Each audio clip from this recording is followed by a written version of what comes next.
அனைவருக்கும் வணக்கம். இன்னைக்கு நம்ம எக்ஸல்ல என்ன பார்க்க போறோம் அப்படின்னா ஃபார்முலாஸ் பத்தி பார்க்க போறோம். வாங்க வீடியோக்குள்ள போகலாம். இன்னைக்கு ரொம்ப கவனமா பாருங்க. எக்ஸல்ல ஒரு முக்கியமான கான்செப்ட் என்னன்னா ஃபார்முலா பத்தி தெரிஞ்சுக்கிறது அண்ட் செல் ரெஃபரன்ஸை பத்தியும் கண்டிப்பா தெரிஞ்சிருக்கணும். ஏற்கனவே சொன்ன மாதிரி ஒவ்வொரு செல்லுக்குமே பார்த்தீங்கன்னா ஒரு நம்பர் இருக்கும்.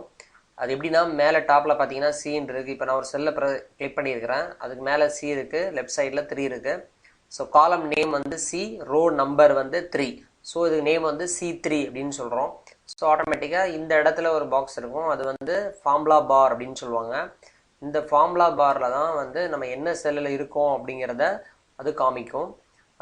உதாரணமாக இப்போ நம்ம என்ன பண்ண போகிறோம் அப்படின்னா, இப்போ ஒரு செல்லில் ஒரு நம்பர் டைப் பண்ணுறேன். இப்போ A1 அப்படிங்கிற செல்லில் 100 அப்படின்னு டைப் பண்ணிவிட்டு டேப் கீ ப்ரெஸ் பண்ணுறேன். இப்போ நான் C1 அப்படிங்கிற செல்லில் இருக்கிறேன். இப்போ நான் என்ன பண்ணுறேன்னா, இந்த A1ல் இருக்கிற வேல்யூ நான் C1ல் வரணும் அப்படின்னு நீங்கள் நினைக்கிறீங்க அப்படின்னா ஜஸ்ட் ஈக்குவல் டு கொடுங்க. கொடுத்துட்டு இந்த A1 அப்படிங்கிற இதில் இந்த செல்லில் இப்படி கிளிக் பண்ணுங்கள். கிளிக் பண்ண உடனே ஈக்குவல் டு A1 அப்படின்னு மாறும். ஜஸ்ட் என்ட்ரு பண்ணுங்கள். அந்த 100ங்கிற வேல்யூ உங்களுக்கு டிஸ்பிளே ஆகிடும். அல்லது என்ன பண்ணலான்னா, நீங்கள் டைரெக்டாகவே என்ன பண்ணலான்னா ஈக்குவல் டு அப்படின்னு டைப் பண்ணிவிட்டு A1 அப்படின்னு டைப் பண்ணி ஜஸ்ட்டு என்ட்ரு கொடுத்தீங்கனாலும் அந்த வேல்யூ இங்கே டிஸ்பிளே ஆகும்.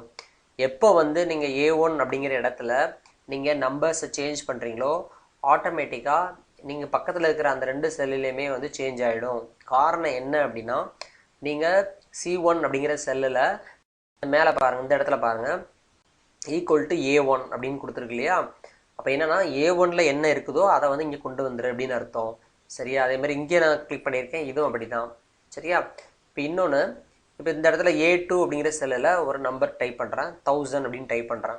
இப்போ இந்த 1000ங்கிற நம்பரை நான் கீழே கொண்டு வரணும் அப்படின்னு நினைக்கிறீங்க அப்படின்னா என்ன செய்யணும்னா, ஜஸ்ட் ஈக்குவல் டு கொடுங்க, A2 அப்படின்னு டைப் பண்ணிவிட்டு ஜஸ்ட்டு என்ட்ரு பண்ணுங்கள். ஸோ அந்த வேல்யூ திரும்ப டிஸ்பிளே ஆகிடும்.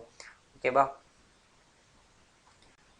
இப்போது ஒரு 2 நம்பரை நமக்கு ப்ளஸ் பண்ணி அதாவது நம்பரை கூட்டணும் அப்படின்னா நீங்கள் என்ன செய்யலாம் அப்படின்னா, ஜஸ்ட்டு என்ன பண்ணணும்னா, நீங்கள் இந்த இடத்துல போய்ட்டு ஏதாவது ஒரு செல்லில் போய்ட்டு ஈக்குவல் அப்படின்னு டைப் பண்ணிவிட்டு ஜஸ்ட்டு 10 + 20 அப்படிங்க டைப் பண்ணி ஒரு என்ட்ரு பண்ணுங்கள். உங்களுக்கு கூட்டி கொண்டு வந்துடும். சரியா? அதே மாதிரி நீங்கள் டிவைட் பண்ணணும் அப்படின்னா இப்போ 30 / 5 அப்படின்னு போட்டிங்கன்னா அதை டிவைட் பண்ணி கொண்டு வந்துடும். ஸோ இந்த மாதிரி எந்த ஃபார்முலா யூஸ் பண்ணுறதா இருந்தாலும் முதல்ல நீங்கள் என்ன பண்ணணும்னா ஈக்குவல் அப்படின்னு கொடுத்துட்டு அதுக்கப்புறம் தான் நீங்கள் என்ன செய்யணும், அந்த ஃபார்முலாவை நீங்கள் கொடுக்கணும். சரியா? இப்போ உதாரணத்துக்கு இந்த A1 அப்படிங்கிற செல்லில் இருக்கிற 400ங்கிற வேல்யூவையும் A2வில் இருக்கிற 1000ங்கிற வேல்யூவையும் நான் ப்ளஸ் பண்ணணும் அப்படின்னா நீங்கள் என்ன பண்ணலான்னா, A1 + A2 அப்படின்னு டைப் பண்ணிவிட்டு ஜஸ்ட்டு என்ட்ரு பண்ணாலே போதும். ஸோ அது ரெண்டையும் ப்ளஸ் பண்ணி கொண்டு வந்துடும். எப்போல்லாம் நீங்கள் அந்த வேல்யூவை நீங்கள் சேஞ்ச் பண்ணுறீங்களோ ஆட்டோமேட்டிக்காக இந்த வேல்யூவும் உங்களுக்கு என்ன செஞ்சிடும், சேஞ்ச் ஆகிடும். ஏன்னா நம்ம செல் ரெஃபரன்ஸ் கொடுத்துட்டா ஸோ ஆட்டோமேட்டிக்காக சேஞ்ச் ஆகிக்கிட்டே இருக்கும். சரியா? இன்னொரு உதாரணம் நம்ம பார்க்கலாம். இப்போ இந்த இடத்துல 100 இங்கே ஒரு வேல்யூ இருக்குது, 200 300ன்னு சொல்லிட்டு 2 வேல்யூ இருக்குது. இப்போ நான் என்ன பண்ண போகிறேன்னா ஈக்குவல் டு போட்டுட்டு இப்போ இந்த செல்லை அதாவது என்ன செய்யலைன்னா இன்னொரு விஷயம் இருக்குது, சொல்கிறேன் கேளுங்க. இப்போ அழிச்சிட்டேன். ஈக்குவல் டு கொடுங்க. லெஃப்ட் ஆரோவை ப்ரெஸ் பண்ணிங்கன்னா அந்த மாதிரி வரும். வந்த உடனே என்னாச்சு, C9 கரெக்டாக அந்த செல்லோட நேம் டிஸ்பிளே ஆகிடும். திருப்பி ப்ளஸ் கொடுங்க. திருப்பி லெஃப்ட் ஆரோவை ப்ரெஸ் பண்ணிங்கன்னா அந்த D9ல் செல் செலக்ட் ஆகும். இப்போ C9 + D9 அப்படின்னு மாறிடுச்சு இல்லையா? ஜஸ்ட் என்ட்ரு பண்ணுங்கள். மாறிட்டா 200 மாறிடுச்சு. இப்போ அதே மாதிரி திருப்பி ஈக்குவல் டு கொடுங்க. திருப்பி 200 லெஃப்ட் கீ ப்ரெஸ் பண்ணி 200 செலக்ட் பண்ணுங்கள். திருப்பி ப்ளஸ் பண்ணுங்கள். திருப்பி கீபோர்டில் லெஃப்ட் கீயை ப்ரெஸ் பண்ணிவிட்டு ஜஸ்ட் என்ட்ரு பண்ணுங்கள். மாறிடுச்சு. சரியா? அப்போ இந்த ரெண்டுலேயுமே நம்ம என்ன பண்ணியிருக்கோம்னா ஃபார்முலாவை நம்ம செலக்ட் பண்ணியிருக்கிறோம். எப்போல்லாம் இந்த வேல்யூவை சேஞ்ச் பண்ணுறோமோ ஆட்டோமேட்டிக்காக அங்கேயும் சேஞ்ச் ஆகிடும். சரி, இப்போ இதே மாதிரி கண்டினியூஸாக நம்ம டைப் பண்ணிகிட்டே இருக்கும்போது ஒவ்வொரு வாட்டியும் இந்த ஃபார்முலாவை டைப் பண்ணணுமா அப்படின்னா நீங்கள் டைப் பண்ண தேவையில்லை. அதுக்கு தான் என்ன சொல்கிறோன்னா ஃபில்னு ஒரு கான்செப்ட் இருக்குது. என்ன பண்ணணும்னா இப்போ மேலே ஃபார்முலா யூஸ் பண்ணியிருக்கீங்க. சரியா? இப்போ இந்த கார்னரில் பார்த்தீங்கன்னா ஒரு சின்ன ஒரு பாயிண்ட் மாதிரி இருக்கும். இந்த சின்ன ப்ளஸ் வந்த உடனே மவுஸை கிளிக் பண்ணிவிட்டு கையை எடுக்காமல் அப்படியே கீழே கொண்டு வந்து விட்டிங்கன்னா ஆட்டோமேட்டிக்காக உங்களுக்கு அந்த ஃபார்முலா அப்ளை ஆகிடும். எப்படின்னா நீங்கள் டபுள் கிளிக் பண்ணிங்கனால இந்த செல்லில் வச்சு டபுள் கிளிக் பண்ண உடனே இந்த C11 + D11 அப்படின்னு மாறிடுச்சு இல்லையா? ஸோ தானாகவே என்ன செஞ்சிடும்னா உங்களுக்கு வந்து வேல்யூ வந்து சேஞ்ச் ஆகிடும். ஸோ இதை வந்து நீங்கள் எவ்வளோ தூரம் வேணாலும் நீங்கள் வந்து இழுத்துக்கலாம்.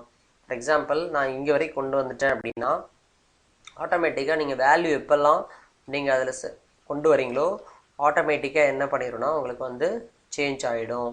ஸோ இதுதான் வந்து இந்த ஃபார்முலாவுடைய பெனிஃபிட்டு. இப்போ இது ஒரு சின்ன எக்ஸாம்பிள். இப்போ நான் சின்ன டேட்டா ஸ்டூடெண்ட் டேட்டா இங்கே வச்சுருக்கிறேன். இப்போ நான் இதுக்கு முன்னாடி பயன்படுத்தின அந்த ஃபார்முலாவை இந்த டேட்டாவில் எப்படி பயன்படுத்துகிறேன் அப்படின்னு பாருங்கள். ஒன்றும் இல்லை, இப்போ டோட்டல்னு சொல்லிட்டு ஒரு காலம் வந்து புதுசாக என்ன செய்ய போகிறேன், ஆட் பண்ணுறேன். சரியா, டோட்டல் அப்படின்னு சொல்லிட்டு ஆட் பண்ணுறேன். என்ன பண்ணணும், ஏற்கனவே சொன்ன மாதிரி ஈக்குவல் டு முதல்ல கொடுங்க. ஸோ சப்ஜெக்ட் 1 E2 ப்ளஸ் திருப்பி F2.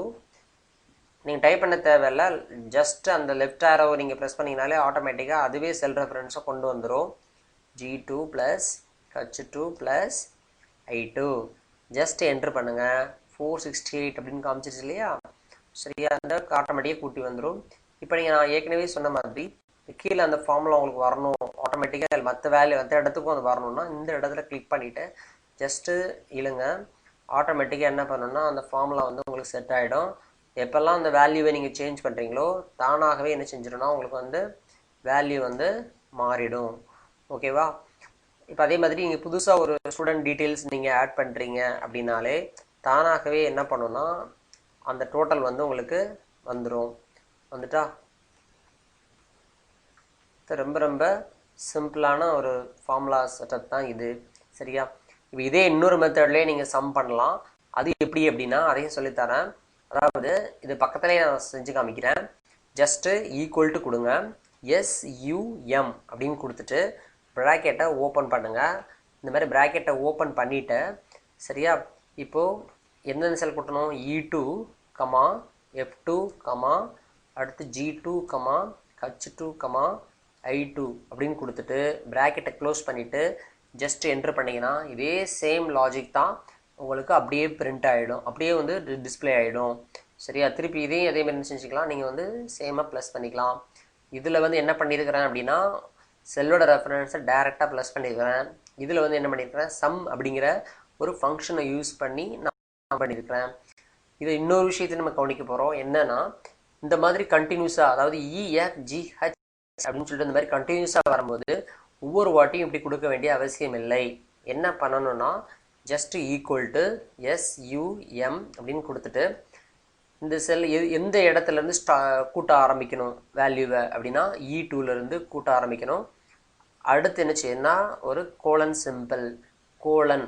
சரியா, அதாவது ஈஸ்ட்ன்னு சொல்லுவோம்ல அந்த மாதிரி போட்டுட்டு என்ன பண்ணணும்னா எதில் முடியுது, I2ல் முடியுது. ஸோ I2 E2 கோலன் போட்டு ஒரு I2 அப்படின்னு போட்டுட்டு ப்ராக்கெட்டை க்ளோஸ் பண்ணுங்கள். ஜஸ்ட் என்ட்ரு பண்ணுங்கள். இதுவும் அதே சேம் வேல்யூவை தான் கொடுக்கும். நீங்கள் இதே மாதிரி என்ன பண்ணிக்கலாம் அப்படின்னா கீழே வந்து இழுத்து வச்சுக்கலாம். ஓகேவா. சரி, இதுதான் வந்து இந்த சம் எப்படி வந்து வேல்யூவை ப்ளஸ் பண்ணுறது ஃபார்முலா யூஸ் பண்ணி நம்ம பார்த்தோம். சரியா, இப்போ இந்த மாதிரி ஃபார்முலா நம்ம யூஸ் பண்ணுறதுனால என்ன பெனிஃபிட் அப்படின்னா, சரியா, இப்போ பாருங்கள், இப்போ சப்ஜெக்ட் 2ல் என்ன பண்ணுறேன், நான் டேஷ் அப்படின்னு சொல்லிட்டு ஒரு வேல்யூ வந்து நான் செட் பண்ணுறேன். ஸோ நான் நம்பர் கொடுக்காம டேஷ்ன்னு போட்ட உடனே இங்கே பாருங்கள் வேல்யூன்னு மாறிடுச்சு. சரியா, ஏன்னா இந்த E2, F2, G2 இந்த மாதிரி டைரெக்டாக கொடுக்கும்போது நீங்கள் இடையில ஏதாவது டெக்ஸ்ட்டை கொடுத்தீங்க அப்படின்னா, அதாவது எழுத்துக்கள் மாதிரி ஏதோ ஒன்று சம்திங் கொடுத்தீங்க, நான் என்ன செய்யாதுன்னா இந்த மாதிரி எரர் காமிக்கும். இது வந்து எரர்ன்னு சொல்லுவாங்க. ஆனால் பாருங்கள் இங்கே வந்து எரர் வரல. சரியா, ஸோ அந்த மாதிரி இருந்தால் அதை ஸ்கிப் பண்ணிடும். சரியா, அதனால தான் நம்ம என்ன செய்கிறோம்னா இந்த மாதிரி சம் அப்படிங்கிற ஃபங்க்ஷனை நம்ம வந்து பயன்படுத்துகிறோம். சரியா, இந்த மாதிரி பயன்படுத்துறதுக்கு பதிலாக இப்படி பயன்படுத்தலாம். ஏன்னா E2ல் ஸ்டார்ட் ஆகி I2ல் முடியணும் அப்படின்னு நம்ம சொல்லிட்டோம்னா ஆட்டோமேட்டிக்காக அந்த E2ல் ஆரம்பிக்கிற இடத்துல இருந்து I2 வரைக்கும் எல்லாத்தையும் என்ன செஞ்சிடும், ப்ளஸ் பண்ணிடும். ஓகேவா. சரி சரி, அதே மாதிரி ப்ராடக்ட் அப்படின்னு சொல்லிட்டு ஒரு ஃபங்க்ஷன் இருக்குது, அதையும் நான் சொல்கிறேன் எப்படின்னு. இப்போது இங்கே 10 10 அப்படின்னு சொல்லிட்டு 2 கொடுத்துருக்குறேன்.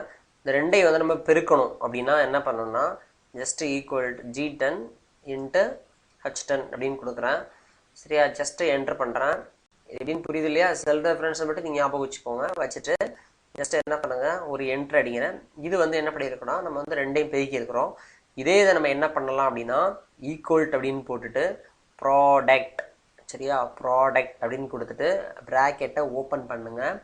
ஓப்பன் பண்ணிவிட்டு எதை எதை பெருக்கணுமோ அதை மட்டும் G10, நம்பர் 2 H10 அப்படின்னு கொடுத்துட்டு ஜஸ்ட் ஒரு என்ட்ரு பண்ணுங்கள்.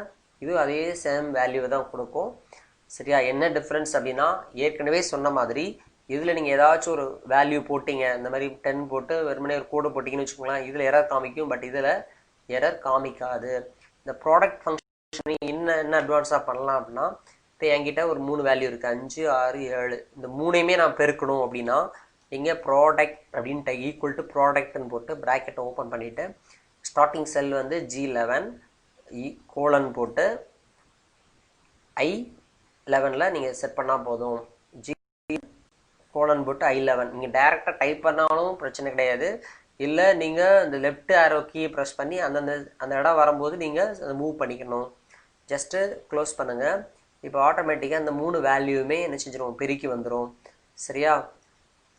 ஸோ இதுதான் வந்து இந்த ப்ராடக்ட் ஃபங்க்ஷனுடைய யூஸ். ஓகேவா? அடுத்து ஆவரேஜ்னு ஒரு ஃபங்க்ஷன் இருக்குது, அதையை பற்றி நான் இப்போ சொல்லித்தரேன் உங்களுக்கு. அது என்னங்க ஆவரேஜ் ஃபங்க்ஷன் அப்படின்னா, இப்போ என் இடத்துல ஒரு 3 வேல்யூ இருக்குது. ஸோ இதோட ஆவரேஜ் நீங்கள் பார்க்கணுன்னு நினைக்கிறீங்கன்னா இப்படி ஒரு ஈக்குவல் டு போட்டு ஆவரேஜ் அப்படின்னு டைப் பண்ணிவிட்டு ப்ராக்கெட் ஓப்பன் பண்ணிவிட்டு ஏற்கனவே சொன்ன மாதிரி E13 கோலன் G13 வரைக்கும் அப்படின்னு சொல்லிட்டு ஒரு என்ட்ரு பண்ணிங்கனாலே ஆட்டோமேட்டிக்காக அந்த 3 வேல்யூவோடைய ஆவரேஜை எடுத்துகிட்டு வந்துடும். ஓகேவா? இந்த மாதிரி எனக்கு பாயிண்ட்ஸில் வரும்போது இந்த பாயிண்ட் வந்து 92.66 மட்டும்தான் இருக்கணும், அப்படி தேவையில்லை அப்படின்னு நினச்சிங்கன்னா ரொம்ப ரொம்ப ஈஸி. என்ன பண்ணணும்னா ஜஸ்ட்டு ரைட் கிளிக் பண்ணுங்கள். பண்ணிங்கன்னா இந்த இடத்துல ஒரு பாயிண்ட் செட் பண்ணுற மாதிரி இருக்கும். அதாவது இன்க்ரீஸ் டெசிமல், டிக்ரீஸ் டெசிமல் அப்படின்னு கொடுத்துட்டிங்கனாலே ஆட்டோமேட்டிக்காக என்ன பண்ணிடும்னா உங்களுக்கு வந்து டெசிமலை கட் பண்ணிடும். இதுவும் அதே மாதிரி தான், நீங்கள் எந்த வேல்யூ சேஞ்ச் பண்ணாலும் ஆட்டோமேட்டிக்காக ஃபார்முலா வந்து சேஞ்ச் ஆகிடும். இது வந்து ஆவரேஜ் அப்படிங்கிற ஃபங்க்ஷன்.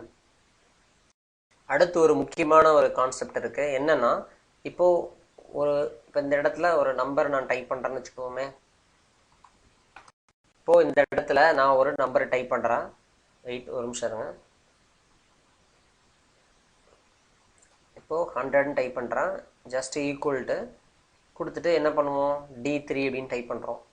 இப்போ என்ன ஆகும்னா, நம்ம இப்படி கீழே கொண்டு போகும்போது என்ன இன்க்ரீஸ் ஆகும்னா அந்த ரோவோட வேல்யூ, அதாவது D3 அடுத்து D4 அடுத்து D5 D6 அப்படின்னு சொல்லிட்டு என்ன செஞ்சிருது, அந்த ரோவோட வேல்யூ மட்டும் என்ன செஞ்சுட்டே இருக்கும், சேஞ்ச் ஆகிட்டே இருக்கும். என்ன சொல்கிறதுன்னு புரியுதா இல்லையா? அதாவது D3னா அடுத்து D4, அதாவது D காலத்தில் 5வது ரோ அப்படின்னு அர்த்தம். சரியா? இப்போது இன்னொன்று விஷயம் பண்ணுறேன். இப்போது இந்த இடத்துல D3ன்னு கொடுத்தாச்சு. இதை டபுள் கிளிக் பண்ணுறேன். இப்போ நான் என்ன பண்ணுறேன்னா இந்த 3 அப்படிங்கிற காலத்தில் அந்த வேல்யூவில் டாலர்னு ஒரு சிம்பிளை சேர்க்குறேன். அதாவது $3 அப்படின்னு சொல்லி நான் சேர்க்குறேன். இதனால் என்ன ஆகுது அப்படின்னு பாருங்கள். இப்போது நான் கீழே இழுக்கும்போது இழுத்துட்டேன். அதே மாதிரி சேம் மெத்தட் தான், அப்படியே கொண்டு வரேன்.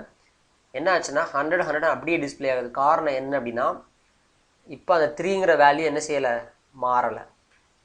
ஸோ எந்த இடத்துல நீங்கள் வந்து டாலர் போடுறீங்களோ அந்த செல்லு வந்து என்ன செய்யாதுன்னா உங்களுக்கு வந்து அந்த செல்லோட வேல்யூ வந்து நீங்கள் கீழே இழுத்தா கூட என்ன செய்யாது, அது வந்து மாறாது.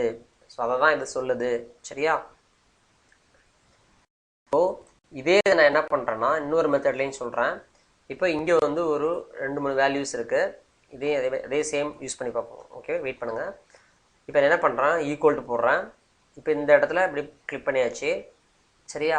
இப்போ நான் இதை எப்படி இழுத்துக்கொண்டு இந்த பக்கம் எடுத்துக்கலாம். இழுத்தீங்கன்னா என்ன ஆகுது, முதல் செல்லில் E11 F11 G11 H11 அப்படி, அதாவது என்ன இன்க்ரீஸ் ஆகுது, அந்த காலத்தோட லெட்டர்ஸ் வந்து என்ன செஞ்சுட்டே இருக்குது, இன்க்ரீஸ் ஆகிட்டே இருக்குது. சரியா? அதாவது மேலேருந்து கீழே இருக்கும்போது உங்களுக்கு வந்து என்ன ஆகுதுன்னா ரோவோட வேல்யூ வந்து இன்க்ரீஸ் ஆகும்.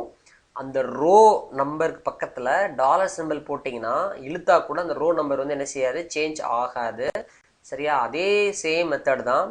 இப்போ இந்த பக்கம் காலத்தோட நேம், அதாவது இந்த பக்கம் ரைட் சைடு இழுத்ததுனால உங்களுக்கு வந்து காலத்தோட நேம் மட்டும்தான் என்ன செய்யுது, சேஞ்ச் ஆகுது. இல்லை அந்த காலத்தோட நேம் வந்து எனக்கு சேஞ்ச் ஆகக்கூடாது அப்படின்னா நீங்கள் என்ன பண்ணணும்னா அதே மெத்தட் தான், ஈக்குவல் டு போடுங்க, டாலர் போட்டு இ அப்படின்னு ப்ரெஸ் பண்ணிவிட்டு சரியா, அதாவது டாலர் அப்படின்னு ப்ரெஸ் பண்ணிவிட்டு இ போட்டு 11 அப்படின்னு கொடுங்க. இப்போ இழுத்து பாருங்கள், இங்கே E11 இருக்கா, இங்கேயும் பாருங்கள் E11 தான் இருக்கும். ஏன்னா அந்த டாலர் இங்கிறது வந்து உங்களுக்கு அந்த ஈங்கிற காலம், அதில் காலம் லெட்டர்ஸ் வந்து என்ன செய்யாது, அடுத்தடுத்த செல்லுக்கு மூவ் பண்ணாலும் உங்களுக்கு மாறாது. எதற்காக அப்படிங்கிறத வந்து நீங்கள் அடுத்த வீடியோவில் பாருங்கள், இன்னும் நல்லா புரிஞ்சுக்குப்பீங்க.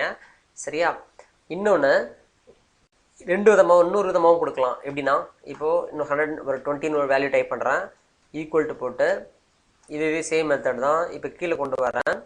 சரி, ஆட்டோமேட்டிக்காக என்ன ஆகுது, நான் ஏற்கனவே சொன்ன மாதிரி அந்த ரோ வேல்யூ வந்து சேஞ்ச் ஆகிட்டே இருக்குது. கீழே எழுது தான் ரோ வேல்யூ மட்டும் தான் சேஞ்ச் ஆகும். சரியா, இப்போ என்ன பண்ணலான்னா, இந்த மாதிரி ஜி இப்போ செலக்ட் பண்ணிட்டேன். இதில் என்ன பண்ணுங்கள், டபுள் கிளிக் பண்ணுங்கள், இந்த ஜி பக்கத்துலேயும் டாலர் போடுங்க, இது பக்கத்துலேயும் டாலர் போட்டிங்க அப்படின்னா என்ன ஆகும்னா, இந்த செல்லை காப்பி பண்ணி நீங்கள் எந்த இடத்துல போட்டாலும் அந்த வேல்யூ வந்து என்ன செய்யவே செய்யாது, மாறவே மாறாது. எங்கெல்லாம் வந்து நீங்கள் இப்போ இங்கே மாற்றினீங்கன்னா ஆட்டோமேட்டிக்காக எல்லா இடத்துலையுமே மாறிடும். சரியா, ஏன்னா இதுதான் ரொம்ப ரொம்ப இம்பார்ட்டன்ட். ஒரு பர்டிகுலர் வேல்யூவை வந்து எந்த இடத்துல நான் வந்து ஃபார்முலா கொண்டு போய் வச்சாலும் இந்த இந்த இந்த இந்த வேல்யூவை வந்து நான் இன்னொரு இடத்துல கொண்டு போகிறோம். எப்போல்லாம் இங்கே சேஞ்ச் பண்ணுறனோ அப்போல்லாம் அந்த இடத்துலலாம் சேஞ்ச் ஆகணும் அப்படின்னு நினைக்கிறீங்க அப்படின்னா கண்டிப்பாக என்ன பண்ணணும்னா, ஈக்குவல் அப்படின்னு கொடுத்துட்டு ஃபஸ்ட்டு செலக்ட் பண்ணி ஒரு என்ட்ரு பண்ணிக்கோங்க. அடுத்து டபுள் கிளிக் பண்ணுங்கள், ஜஸ்ட்டு டாலர், இதுலேயும் ஒரு டாலர் ப்ரெஸ் பண்ணி ஒரு என்ட்ரு பண்ணிங்கன்னா அந்த வேல்யூ வந்து சேஞ்ச் ஆகாது. சரியா, ஓகே, இன்றைக்கி இது போதும். இதை பயன்படுத்தி இன்னும் என்ன அட்வான்ஸாக பண்ண முடியும், ஸோ அதை தான் அடுத்த கிளாஸில் பார்க்க போகிறோம். அடுத்த கிளாஸ் ரொம்ப ரொம்ப முக்கியம். ஒரு 3 ஃபங்க்ஷன் நம்ம வந்து பயன்படுத்த போகிறோம். ஒன்று வந்து கவுண்ட் இஃப், இன்னொன்று சம் இஃப் அப்படிங்கிற ஒரு ஃபங்க்ஷன், அடுத்து இஃப்னு ஒரு ஃபங்க்ஷன் இருக்குது. இது ஃபார்முலாவில் ரொம்ப ரொம்ப முக்கியம். ஆஃபீஸில் வந்து அதிகமாக பயன்படுத்தக்கூடிய ஒரு ஃபங்க்ஷன் வந்து அந்த ஃபங்க்ஷனை யூஸ் பண்ணி நிறைய விஷயங்கள் நீங்கள் பண்ண முடியும். அது என்ன அப்படிங்கிறத நான் அடுத்த வீடியோவில் உங்களுக்கு சொல்லித்தரேன். அது வரைக்கும் நீங்கள் வெயிட் பண்ணுங்கள். நன்றி, வணக்கம். மேலும் இந்த வீடியோ உங்களுக்கு பிடிச்சிருந்ததுன்னா இந்த சேனலை சப்ஸ்கிரைப் பண்ணி பெல் பட்டனை ப்ரெஸ் பண்ணுங்கள், மற்றவங்களுக்கும் ஷேர் பண்ணுங்கள். நிறைய வீடியோஸ் வந்து இனிமேல் வரப்போகுது. இதை நீங்கள் கற்றுக்கிட்ட நீங்கள் எந்த அலுவலகத்துக்கு போனாலும் எளிமையாக எக்ஸலில் வந்து நீங்கள் ஈஸியாக ஒர்க் பண்ண முடியும். ஏதாவது சந்தேகங்கள் இருந்துச்சு அப்படின்னா நீங்கள் கமெண்ட் பாக்ஸில் என்ட்ரி பண்ணுங்கள் அல்லது டிஸ்கஷனில் நீங்கள் சொல்லுங்கள், நான் வந்து தெளிவுபடுத்துகிறேன். நன்றி, வணக்கம்.